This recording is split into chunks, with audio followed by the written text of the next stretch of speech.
You're listening to Ham Radio on KAXE. Cooking with Amy Thielen.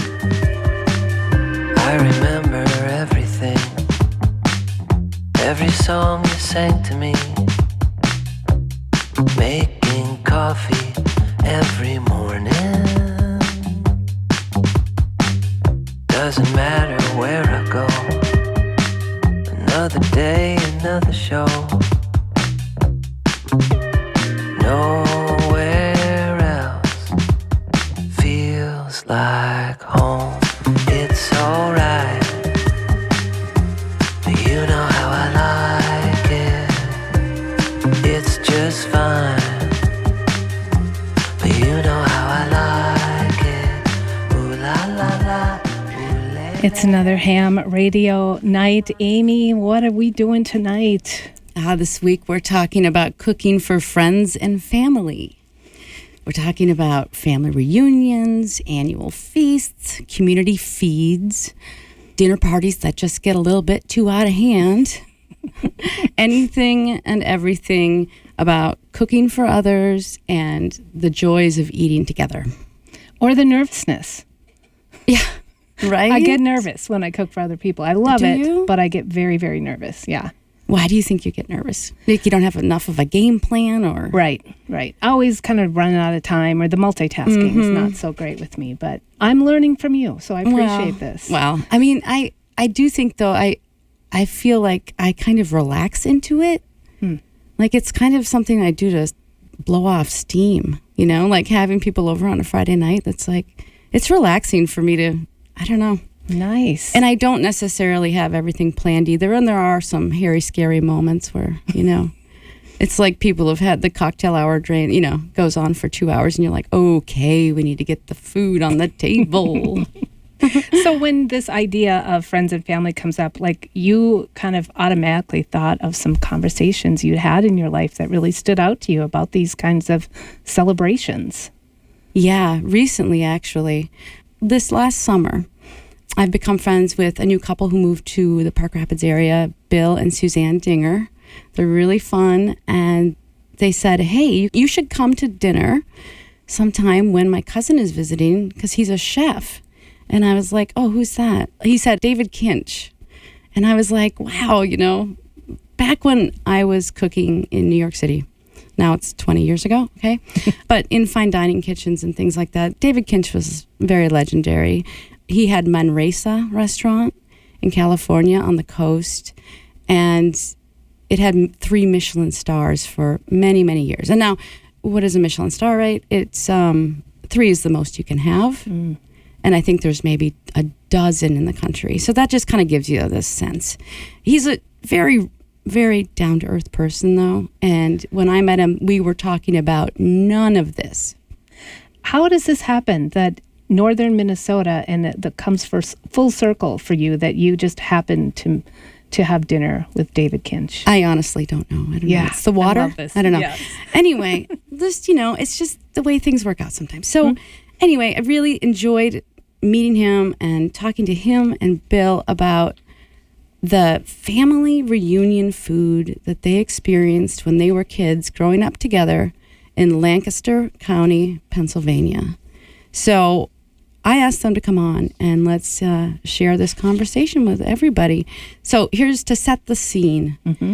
It's maybe the mid-70s, late 70s, Lancaster County, which is like, you know, an hour and a half, 2 hours, I think, west of Philadelphia. It's, as we know, a Pennsylvania Dutch region where the food is kind of, it's German, right? But you're on the coast as well, or you're close to the coast. So you have also clams and oysters and things like that, as well as lots of like German smoked sausages and all of that. And we're there, we're with them on the farm, on the Dinger farm, with the Dinger Kinch family reunion. And Grimes is kind of the maternal family. So they'll refer to the Grimes family a few times. But that's where we are. We'll hear from David Kinch first. This is Ham Radio.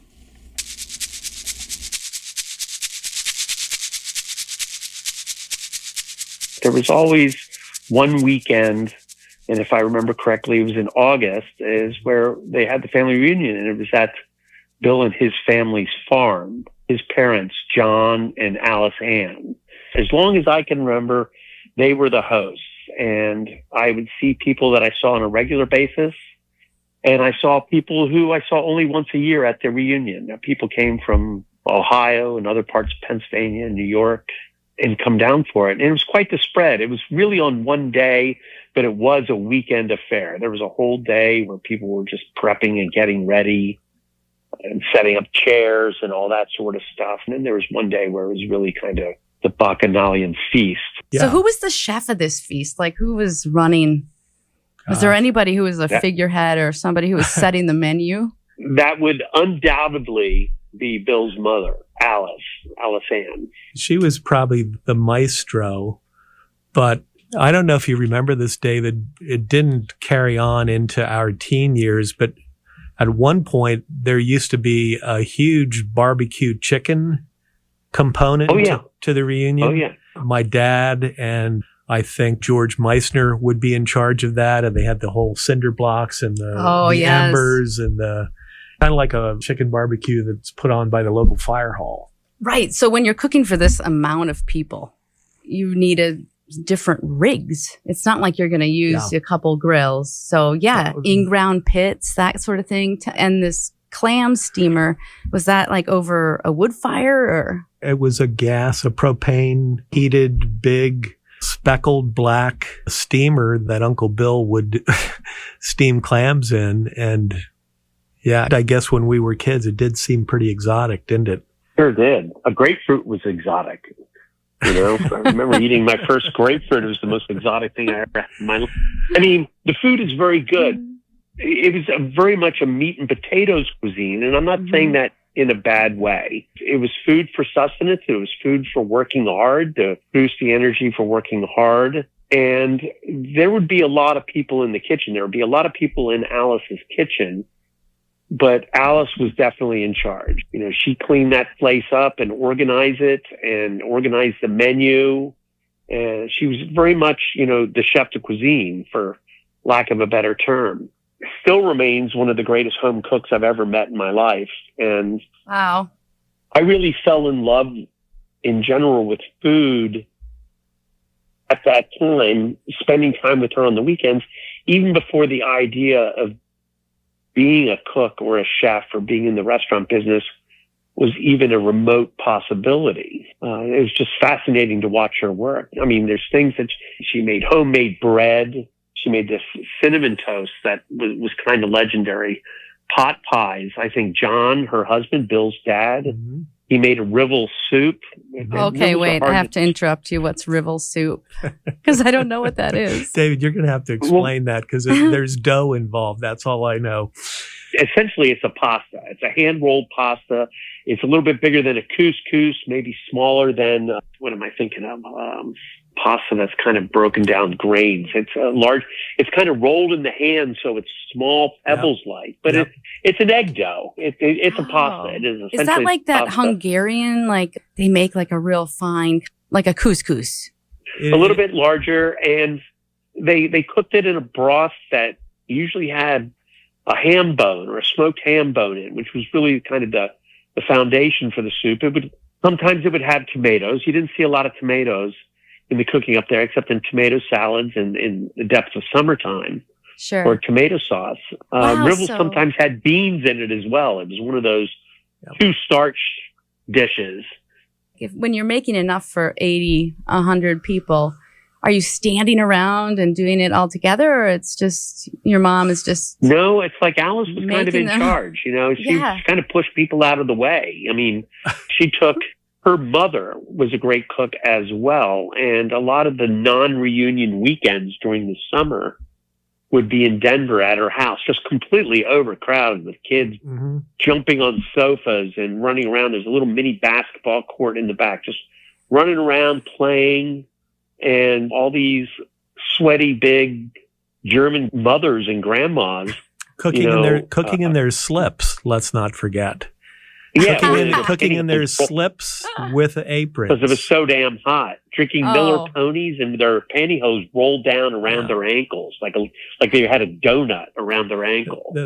I would say that food and cooking is my mother's love language. Alice could have a conversation about food, and she would ask a lot of questions. When I started working professionally, she kept asking me about baking a baguette kind of bread. And I took the baguette recipe from the restaurant I was working at in New York. And, we spent a weekend making it, and she made it for years afterwards. Well, you know what it's called, don't you? And it's still called this. David's bread. Oh, there you go. Sweet. Do you want some David's bread? That's what your mom. That's what my mom would say. I love this image of these aunts getting comfortable in their slips and aprons. With a Schlitz. With a Schlitz. A lot of beer. But, I'm also just thinking about, like, having cooked a long time ago now for me in restaurants. There's so much more uptight professionalism about cooking professionally. Yet at the same time, like, if you're a chef and you want to hang out with a friend, like, mostly you cook together. You know what I mean? Like, there's a comfort too. There's a comfort in just being in professional kitchens. I mean, would you agree, David? What do you think? Oh, yeah. Obviously, the camaraderie is certainly not the healthy lifestyle or the short hours or anything like that. Really what kept you going or anything was like feeling that you're part of something special and working together as a team. That's where a lot of the great deal of satisfaction came from, was a job well done. Like a team effort. So in a sense, like when you're talking about being first inspired by some of these big family reunion feasts and just the way that your family got together, it's maybe that feeling of like... Yeah, very much so. It's that mythical growing up around food kind of thing. The quality of the ingredients, was astonishing. It was farm country. There's a very real argument that area had the richest soil, richest farmland of maybe any other place in the United States. They grew tobacco around in areas around there as well. And tobacco is notorious for not only requiring a real nutrient-rich soil, but also sapping all those nutrients out. The land would either die or you'd have to go fallow for a couple of years through rotations just to bring the nutrients back. Tremendous amounts of corn grown. So the sweet corn, the small kerneled wheat corn that was just like a pale white, almost cream in color, never very much yellow. They would put pots of water on before going out to pick it. Oh, yeah. And you would pick it and shuck it. That was one of the duties of the kids was shucking the corn. You'd have a little dish brush, a little oval dish brush to get the silk off between the kernels. They were just completely loaded with sugar because the sugars never had a chance to turn starchy. It didn't have 20 minutes to turn starchy. Amazing. The potatoes that grew on that farm, the Kennebecks, are some of the greatest potatoes I've ever had. They'd go out and dig them up and cook them. It was the pot pies. They did a corn pie, which was really amazing. It had little bits of chicken. It's like this deep dish corn pie that when you cut it, the kind of filling kind of fell out. And the sauce for it was that they would just warm up some milk. And they just pour this warm milk over this hot corn pie. It was astonishing. So was there a double crust to that? It had a bottom and a lid. It was in a deep dish pie in a glass pie ring. One of the crazy things about it is, you had this frugal community, the Mennonites, frugal, and, you didn't waste anything. And it tended to be a simple meat and potato and nourishing cuisine. But they used saffron like crazy, the most expensive spice in the world. A pot pie was essential. A Pennsylvania Dutch pot pie was essential. Saffron was an essential ingredient to it. It wasn't a pot pie if saffron wasn't in it. And the amazing thing about it is that they grew the saffron. They weren't buying it from Iran or Spain. It was pretty amazing. As my mom got older, if we ever needed saffron, if we were home visiting, it's like my mother would bring out this like treasure trove of saffron. It's like, Mom, what was this, like $1,500 worth of saffron? No. This is blowing my mind, the saffron. Very labor intensive. A plant has 3 pistils. So that's a lot of plants. Do you know what a saffron bowl is? Have you ever seen that? Maybe it's a Lancaster County thing, but It is. they're hand carved with a little lid. They're beautiful, hand painted Amazing. out of wood. And my mother has several. My sister, I think, has the special saffron container. We have one. We'll have to show you. Yeah, I next want to time. see that. This is all new to me. And So you that- keep it in this little That's where special you would, box. That's where you would keep your saffron. And this goes back generations. Yeah, what else did it go in? It went in the pot pie and It went in anything with noodle based or Yeah. chicken broth. Huh. Yeah. It was in a lot of chicken broth kind of chicken soups. They would make these chicken soups, and the noodles would be really thick, almost like a nudie. So it had a real texture to it. like a nudie, like GNUDI, nudie, like the Yes, which makes sense because Yeah. you know it's a Germanic dumpling. So what I'm curious about, David, is that, you're talking about the saffron, both of you. I think of you as having a lot of influence from Spain and Japan, maybe France, but I want to hear, are there any dishes that you have come up with that really you feel have a real strong connection to these childhood memories and roots? No, I think the most important thing to me personally was it opened my eyes to food. Even as a kid, food was just something you ate and, you were hungry or something like that. But the reunions, you realize I probably didn't understand it at such an age, but it became very important to me later in analyzing where I got to professionally and why I approached food in a certain way. And realizing in retrospect the power of food and the power of the table and gathering together and sharing a meal, coupled with now realizing the astonishing products that they were working with. And it was just an indelible impression.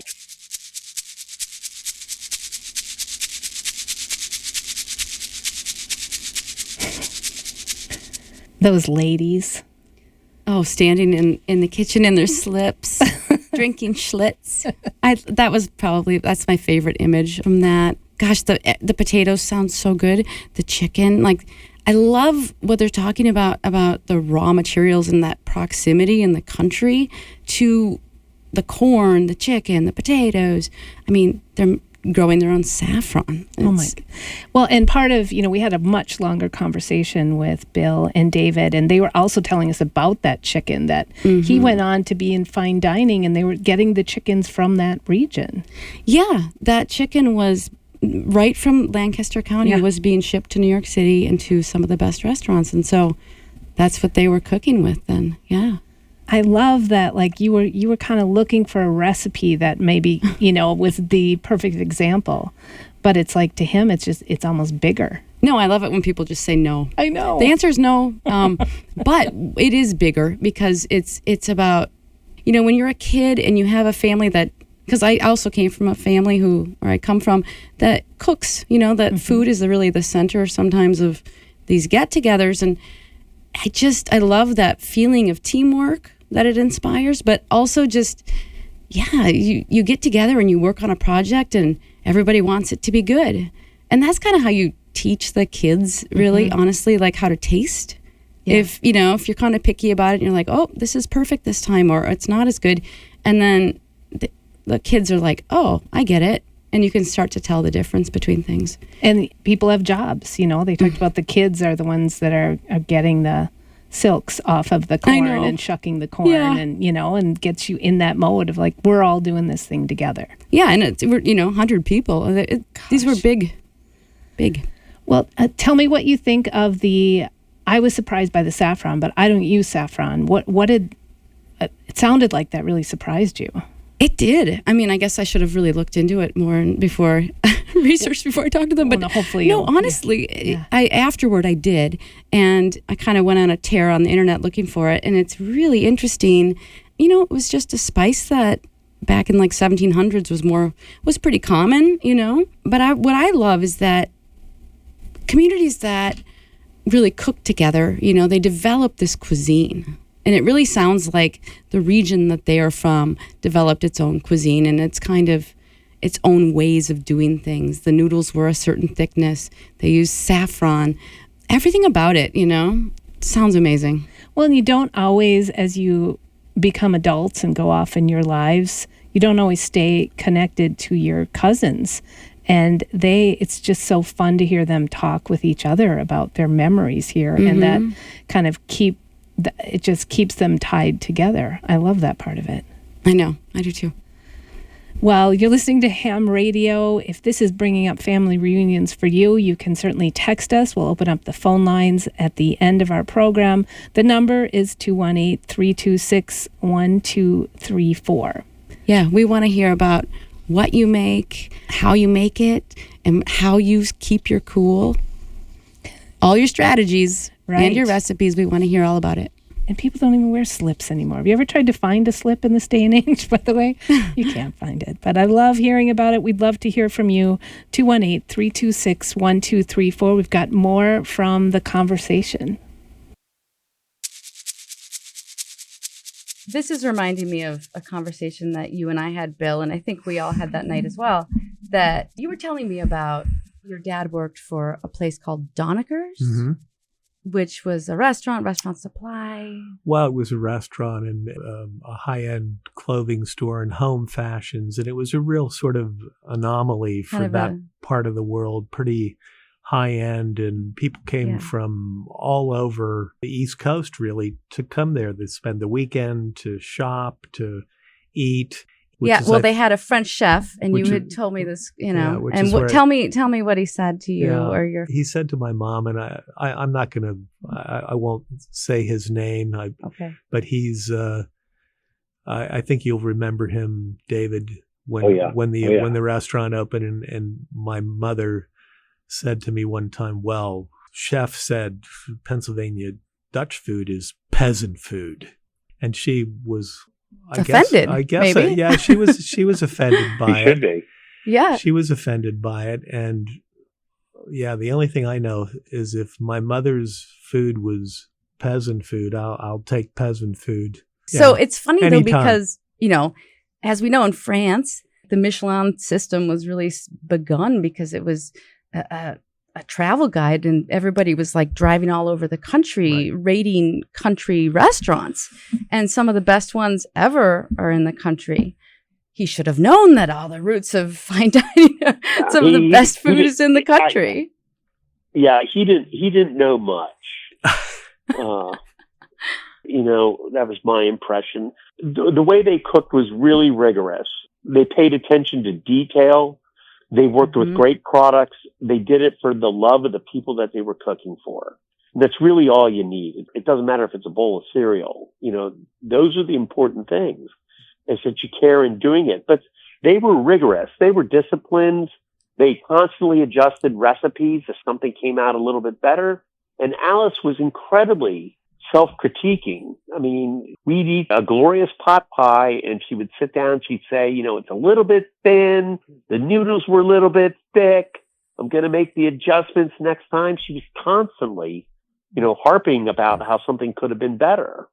And that has not ceased, by the way.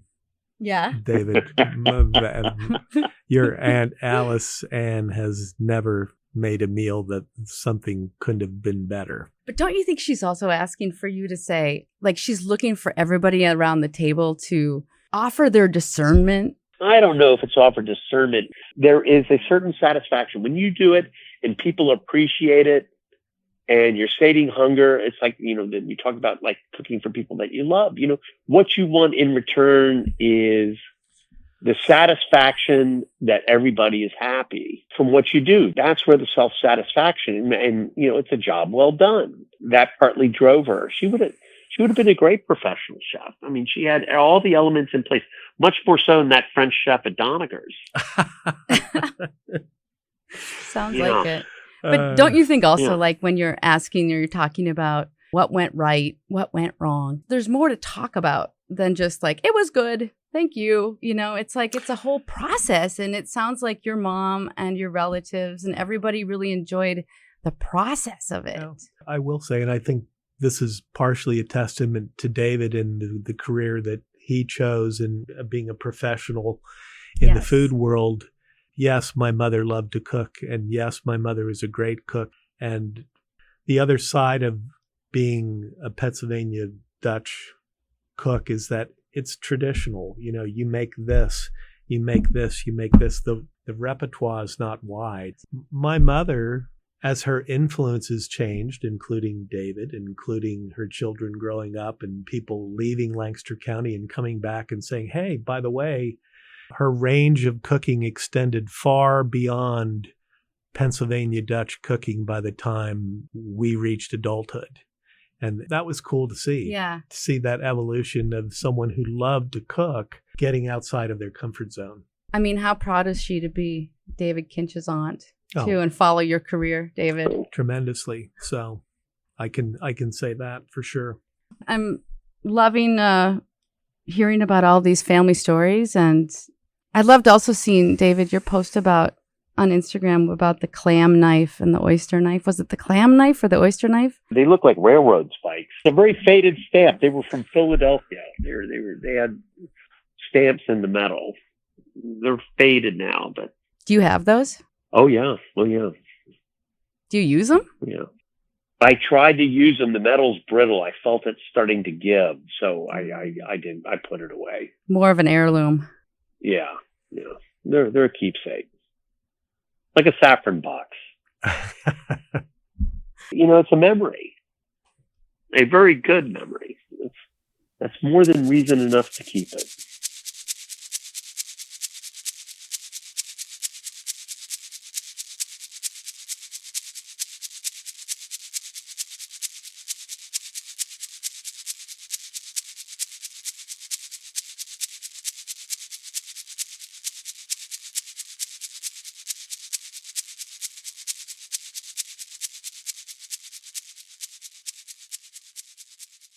That interview, really, it's all about Alice. Mm-hmm. You know what I mean? I what an influence she was, and yeah, what a tribute. I think we should really get Alice Dinger on the show. Well, I am curious because it sounds like, so Amy, you also, I think you're kind of an Alice. You like putting on these parties. I wish I was an Alice, I could say. But you're probably making a whole bunch of things. Or how do you deal with Yeah. this? Do you have like your tried and true, or are you always trying new things? What do you do when you gather people? Yeah, it's a mix of things that I know are going to work, and then also something new to keep my imagination alive and keep me interested. Yeah, and it was interesting how they were talking about how there's a real strong repertoire to the food in the Pennsylvania Dutch community there. And, that really kind of isolates all these dishes as, you can really, really dig into them and perfect them. And then at the same time, Bill was talking about how as she grew older, as she would make new things and really broadened, Are there words to explain like how food and memory go together? Like how Bill and David now, like if they taste saffron, it probably just catapults them right back. I mean, I think it does. I mean, it does for me. It's a scent memory. It goes really deep in your brain, and I don't know if we're able to really say what it is. Yeah. I think we just feel it. I think so. I felt it as I was listening to them. This is Ham Radio. We've had some people calling in already. We're talking about families, gatherings, and reunions. And we heard from Megan. She says, I married into a large Czech family that has lived in Meadowlands for generations. Every year brought a 4th of July pig roast, homemade kolaches. Is that right? Etc. And it has been years since we did it. Last year we had a high school graduate in the family, and in tradition she asked for a pig roast. So we dug a pit, we roasted the pig, all the kids picking meat off the carcass when it came out. My children got to watch me butcher an entire pig and make Czechoslovakian pastries. I butchered it while my husband's cousin made sure my sleeves were pulled up, and I had a cold beer. Oh, yeah. My mother-in-law taught me how to make kolaches the old way. The entire community was invited and participated. A special event that I think is a lost art in these small communities settled by immigrants. The pig, of course, was local. The kolache filling came from my mother-in-law's garden. Pretty special to carry on a generational tradition. Oh, that's amazing. What's her name again? Megan. Megan, that is so cool. I love that. I did a pig for Aaron's 30th birthday party many years ago. Oh. Yeah, it was pretty crazy. Pig roasts are fun. Yeah, they really are. 218-326-1234. It's Ham Radio.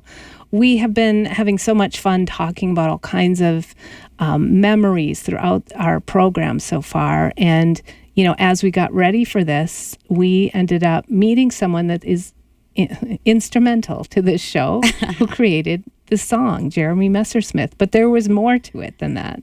Yeah, over the course of, commissioning this song, we had a lot of conversations, and at some point we started talking about food in addition to music. And Jeremy, I don't know, 5 years ago or so, he is a singer-songwriter. He is a musician, a performer. He works with a band sometimes. And he tours. And at one point he started, to kind of get lonely. And so he started doing house parties, which is so cool. But what we wanted to talk to him about were the house parties and then all of the hundreds of potlucks that these house parties inspired.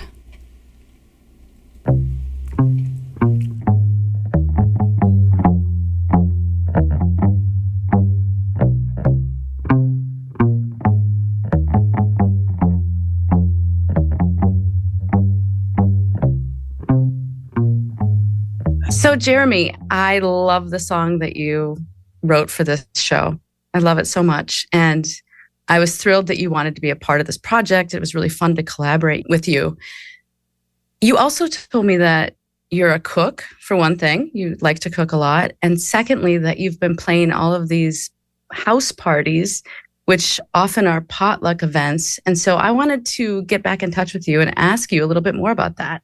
Yeah, I play a lot of potluck shows. Right? I call them supper club shows, and I've been doing them for probably over a decade now. But after a particularly long stint of touring and kind of like driving around America for like the third time by myself, it just was feeling weird and lonely. And I just made a list of all of the things that I didn't really like about touring. And that was, having to sound check. For one, you have to show up very early to the venue. You also get sometimes like a meal that isn't like that great, when you're on the road for a long time, you just get so tired of restaurant food. It doesn't matter how good, like I just don't want any of that, I just want something simple and homemade. Yeah.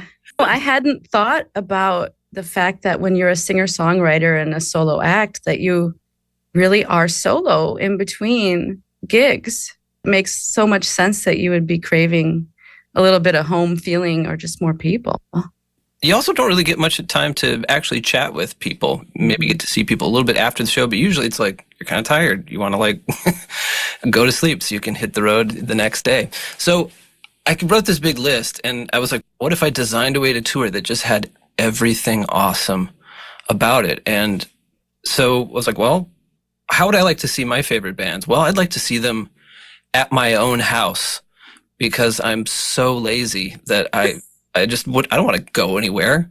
Oh, also, there should be a bunch of amazing food. It should be a potluck. I think it's important to like ask people to contribute something. And it's not just like a thing that I'm doing for people. It's like, it's a thing we're all building together. Oh, totally. This is making so much sense. Go on. Yeah. What are some other conditions? I actually I hang out for the potluck and actually get to chat with people, which is great. I have so many friends all over the country and all over the state just from, I'm playing at so-and-so's backyard again. This is fantastic. All in all, that's how it developed. And it's basically turned into how I kind of like do music these days. I occasionally do bigger shows. I do like a big Halloween show and stuff. And I do things with my band, but most of the time it's just solo or duo. I'm playing for some people impromptu in a backyard or in a house, if it's a little too cold out for that. And I kind of gear my songwriting towards that now as well. So I used to kind of write a little more for venues, and there's kind of a way to do that. And now I work for stuff that's a little more like lyric forward, I would say, and stuff that is maybe lyrically a little lighter and a little more entertaining in that sense. They're funnier, I think, and that just tends to kind of land. Well, people come to these and they want to have a good time, especially after COVID. people were really desperate to have a good time hanging out with other people. Yeah. I saw that at shows. It was very strange, kind of getting people back into, oh, this is how to react as an audience, you know. When you're talking about the connection between your songs and being in a different venue and how it's changed those and made them maybe more intimate or more conversational, more transmission between you and the audience. Yeah, I keep thinking about like the connections between food and music. When I think about a potluck, I feel pressure because I mean, people are like, oh, it must be easy for you. People are like, oh, that Amy brought that was not that good. You know what I mean? Oh, yeah. Like it has to be good. And so I just think about the risks that you take when you bring things to a potluck and people, and then that vulnerability. Yeah. So I just wonder what you're thinking about with that. Well, it's exactly like how, you know, you want to try out a new song with people and, you know, you can work on the song all you want, but it doesn't really matter until you actually play it for a human being, and you can immediately see if a song is connecting or if it is not. It's a little bit brutal, you know, that's just part of it. And it's the same thing with a potluck when you go and everyone else's dishes have been absolutely picked over and yours has not. And there are some dishes that just kind of do better. The ones with more curb appeal, let's say. Also, everything should always be cut into pieces. Like if it's a pie or a cake or something, always cut into pieces before. Those things really help if you're worried about that. Yeah, when somebody would bring like a pot pie or something, it looks so impressive the minute it's set down. But then after 4 people have gone through, it's just like, oh, there's like all this juice and you know what I mean? Yeah.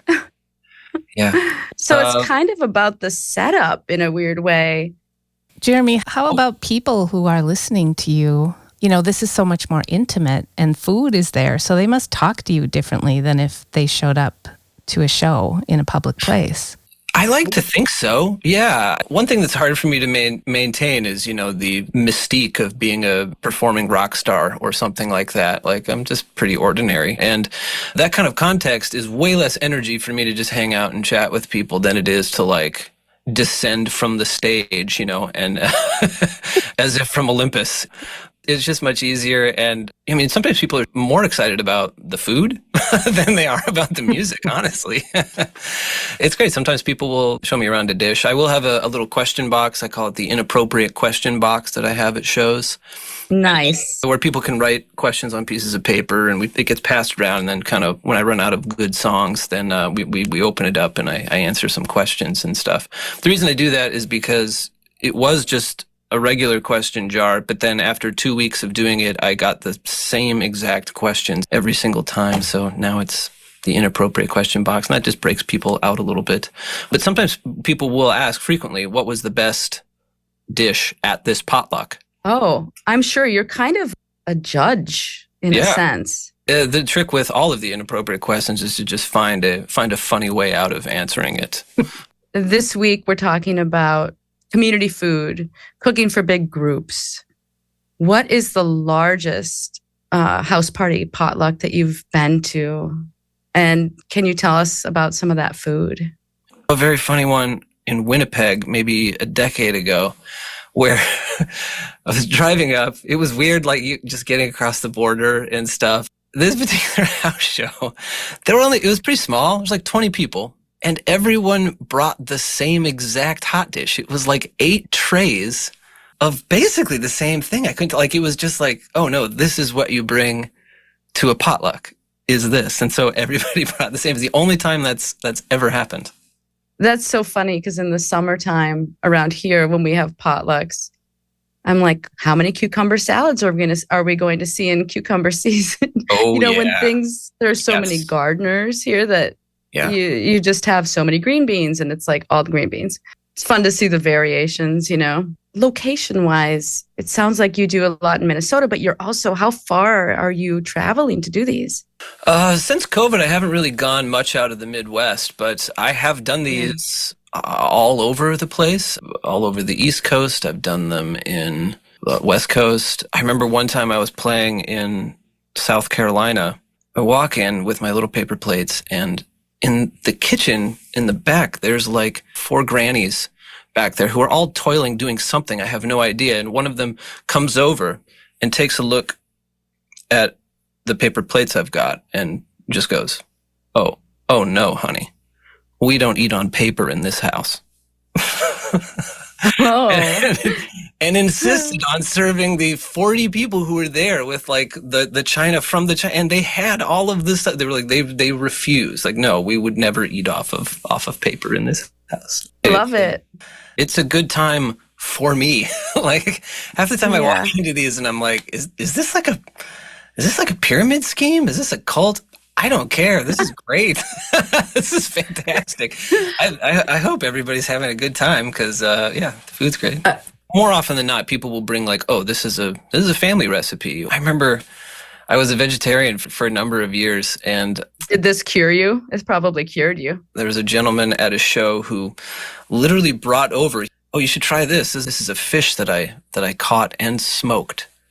And I was like, oh, no thanks, I'm vegetarian. And I may have just slapped him across the face. I may as well have just punched him in the gut for how I was like, all right, after that encounter, I will eat anything that I'm offered. That is just fine. You know, anything that forges a connection with another human being is too important. So I grew up with a lot of smokehouse meats, of course, with the Thielen meat thing. And my mom, when she would cook for some of my vegetarian friends, she really doesn't believe that ham juice or chicken stock or any kind of meat liquid counts. Yeah. And so once I found out, I did warn them, but she's like, that's why it tastes so good. It's got ham juice in it.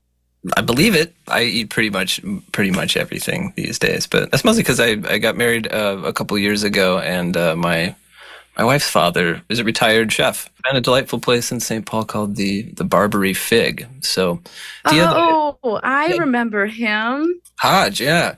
The idea that I wouldn't eat like something that Hodge made from his Algerian restaurant would be beyond insulting. So, yeah, these days I eat whatever's in front of me.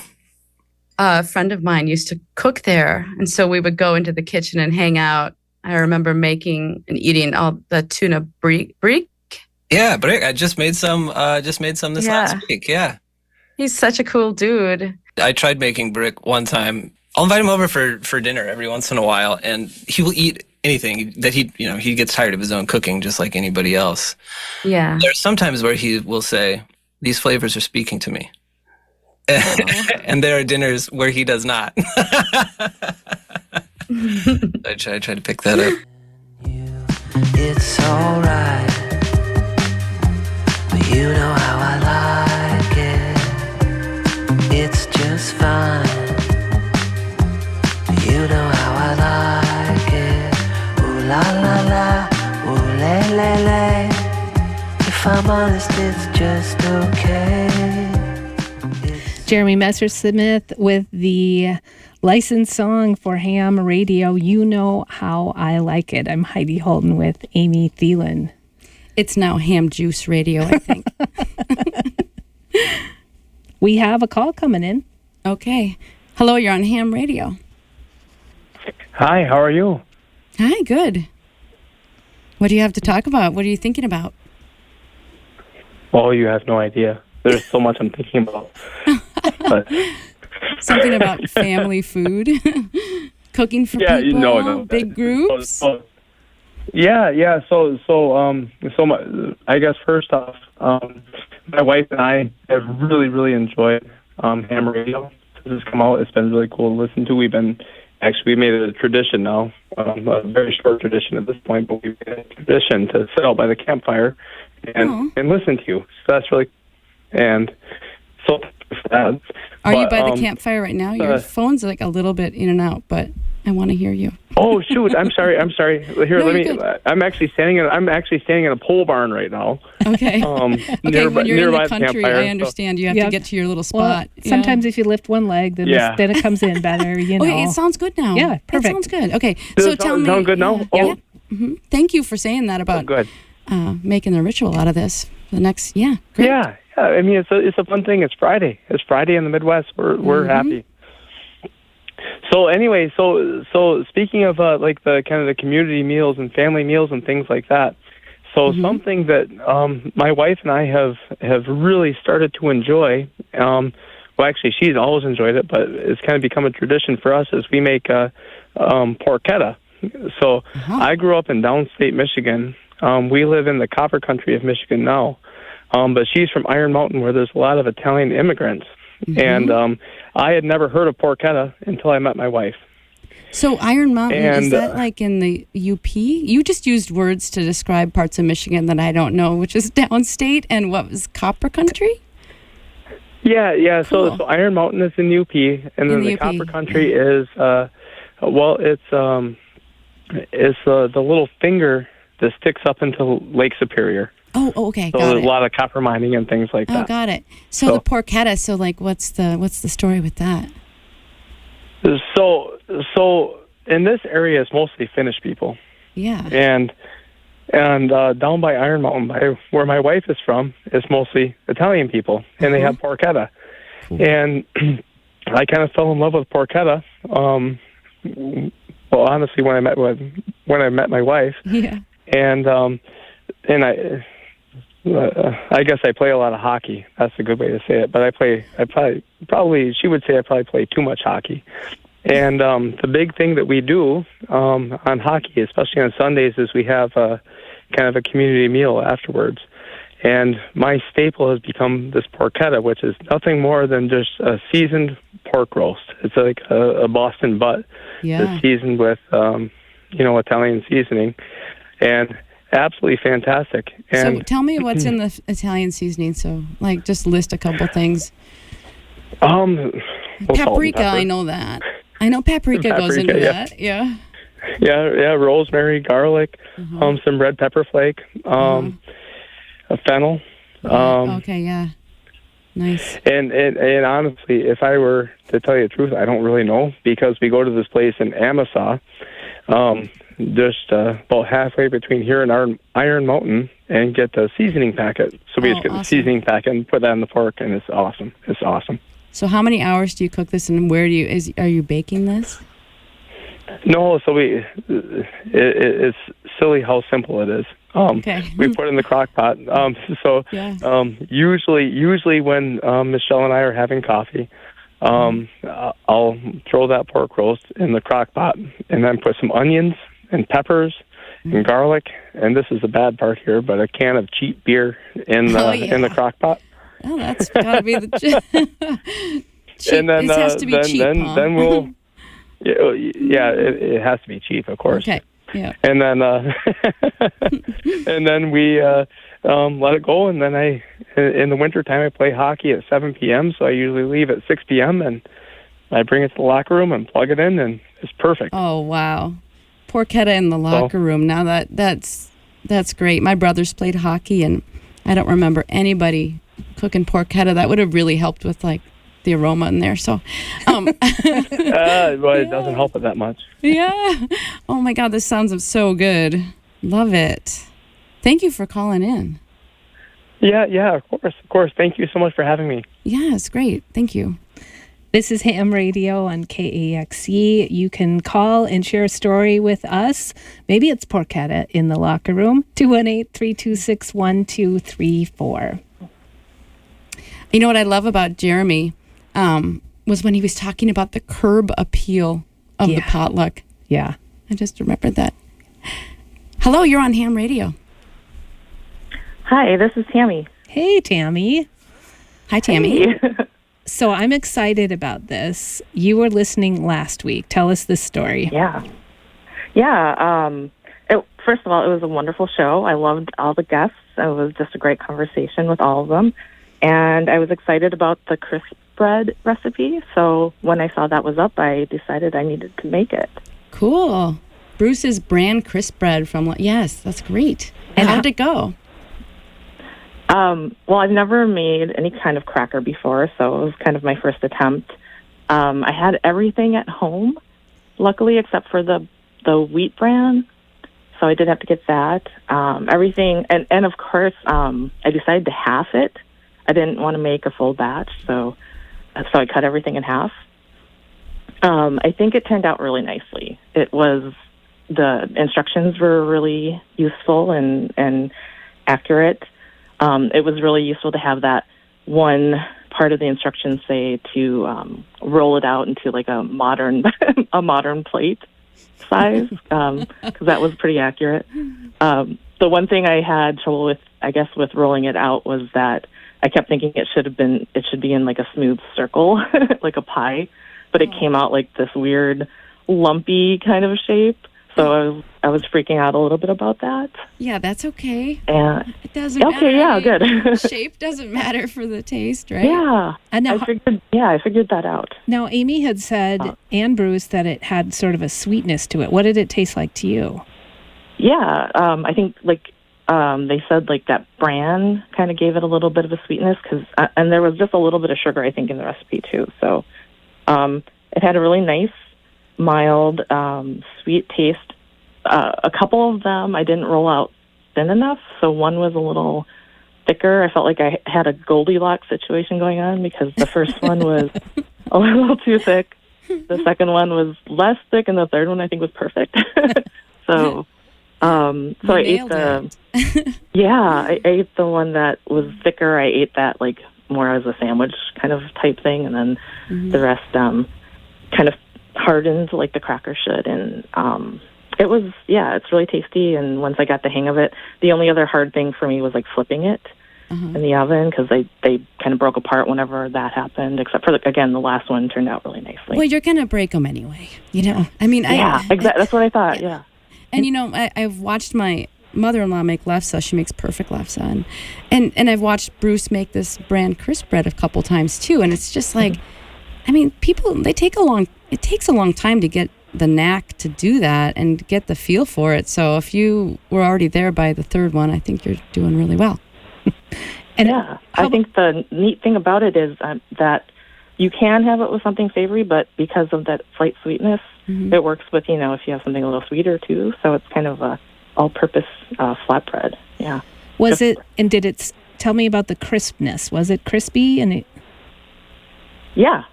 I dried it out like the instructions said, and then I broke them apart further and put them in a container. And I sent some pictures earlier tonight with how I had it for lunch. We had it with like some cheese dips and some veggies and like a small charcuterie plate. Yeah. It was really tasty. I'm looking at that photo right now. It looks fantastic. And even the kind of that it's not, you know, a store-bought perfect square cracker makes it look so much more elegant somehow on this plate. So we'll include that. We're going to put that photo in the Ham Radio newsletter too, so other people can see that. And I think this is a perfect time. We're gonna lay out another recipe tonight too. So this may be something you might want to try, Tammy. Sounds good. Okay. Hey, thanks for making that. Yeah, That's so cool, and thanks for calling in. Yep. Good night. Wow, this is a beautiful photo she sent in, and I'm glad because I didn't get time. I didn't have the bran at home either, like she said, so I didn't get to make it. So do we want to talk about, this is something we're rolling out some recipes for people to try, and feel like we are all in this together. Yes, and next week, or after the show, we're going to drop the recipe for next week, which is onion pie. And this is really homey. It comes from the files of my very good friend who's a chef in Walker, Minnesota, Erin Hafley. This is her mom's onion pie that's gone through some variations of her own. And it's just like caramelized onions and custard. And it's like really good stuff. I think people will like it. And what about the recipe for the rum recipe? Oh, right. Actually, I got ahead of myself. No, but I cannot wait to have that onion pie. But we're going to, it's available right now at our website at kaxc.org. No, actually, I think what we're actually going to do, it's a rum and Coke shaved ice. Oh my, how does this work? Switching gears to rum and Coke shaved ice. I like it. Thinking about parties, got to have a cool drink. And this is a recipe that I developed actually for Food and Wine magazine. And what it is it's kind of like a rum and Coke, except for you have all these like nice chewy, like coconut jelly and candied apricots. So there's fruit in it. Something kind of like Indonesian, like halo with shaved ice, like a dessert. with fruit and gelatin, like strong, like tapioca kind of chewy things, and shaved ice, and the very American rum and Coke. Wow. Mm-hmm. That'll get a party started for sure. Okay, so that will be available. You should sign up for the Ham Radio newsletter, but it's available right now at kaxe.org. We all get to try these things together, and we definitely want to know what you think. You can be texting us as well, 218-326-1234. Anything to leave us with, Amy, in terms of like, we're in the summertime here, and we're going to start having these parties. Yep, this is the season. Mm-hmm. Yep, I think that, just find something that one good thing that you know how to make. Mm-hmm. And then just, make some other things that are from the market. And I'm thinking about how David and Bill were talking about the beautiful ingredients that they grew up near. Mm-hmm. And that's really what it's about. It's if you can find the great ingredients, like we're coming into the summer season in northern Minnesota. All of a sudden, all at once, we're going to be overrun with all this beautiful produce, potatoes, beans, all these things. And all we really have to do is just do them no harm, kind of like a Hippocratic oath, right? Because butter doesn't harm anything. That's makes true it feel too. good. But we're so close to all this good stuff. So all we have to do is race it to the pot, That's all that's needed. There we go. Ham Radio, you hear us on KAXE and all the podcast platforms that you can find, and we want you to share it with other people because we want more and more people to be talking about food and how we share it all together. Absolutely. Doesn't matter where I go. Another day, another show. Nowhere else feels like home. Ham Radio is produced at the KBXE studios in Bemidji and made possible by the Arts and Cultural Heritage Fund of Minnesota. Host and creator is Amy Thielen, produced by Heidi Holton. You Know How I Like It is a licensed original song from Jeremy Messersmith. Original Ham Radio artwork by T.L. Celine and graphic design by Christopher Larson. Thanks to KAXE's Chelsea Perkins and photographer Lori Shaw. Find more Ham Radio at kaxe.org and on your favorite podcast platforms like Apple, Spotify, and more. Sign up for the Ham Radio newsletter at kaxe.org. Making coffee every morning. Doesn't matter what I do. If I fall for someone new, I'll be here missing you. It's alright, but you know how I like it. It's just fine, but you know how I like it. Ooh la la la, ooh le le le. If I'm honest, it's just okay. It's so nice, but you know how I like it.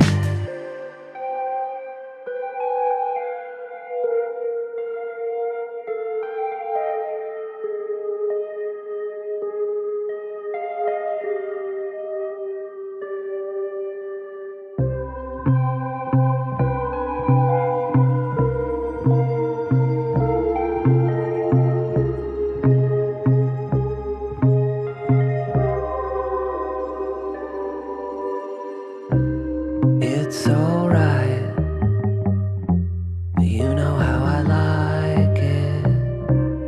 It's just fine, but you know how I like it. Ooh la la la, ooh le le le. If I'm honest, it's just okay.